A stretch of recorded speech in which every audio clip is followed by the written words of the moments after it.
I'm well on my way to beat my depression, and that's without using any chemicals or therapy. The main realization I had was that the feeling of depression really is a cocktail of chemicals that my brain produces.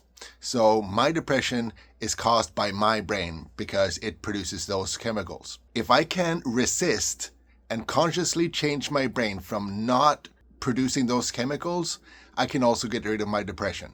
The problem is that this release of chemicals is coming from the subconscious. That is because I had so many depressing moments, experiences, and having relived them through memories and so on. It's been repeated so many times that it became part of the body's autopilot system. To change my subconscious, I have to consciously will it to not be my default state. So how do I do this? Well, I think the first thing that I need to do was to take control back of my brain functions and not let the autopilot guide me. With so many thoughts swirling in my mind whenever I felt like I was getting overwhelmed or whatever, I actually started to meditate. Now, there have been people that have said before about depression that you should be breathing exercises to calm down, but that never helped. The game changer here was when I realized that I meditate in order to take control of my mind again, not to calm myself down, but to be in control. So whenever I felt those feelings come on and refusing to let them take over, meditate.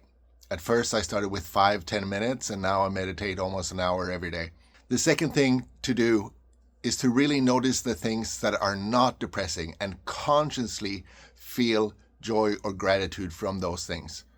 And that's difficult. But with practice, just like what triggered the depression in the first place, if you repeat it, it becomes part of your subconscious and your autopilot. If I even do small things like saying that was a great meal, the weather is nice today, I accomplished certain things and really consciously make myself feel gratitude and joy over those things, then that start to become more part of my DNA. And now I don't have to put as much effort into that because it is getting automatic, because I've done it repeatedly to keep those depressing thoughts at bay. Depression is a chemical cocktail that your body produces, and you can also produce the opposite chemicals that prevent that from happening. And you can do that with your will. To me, I am my own proof.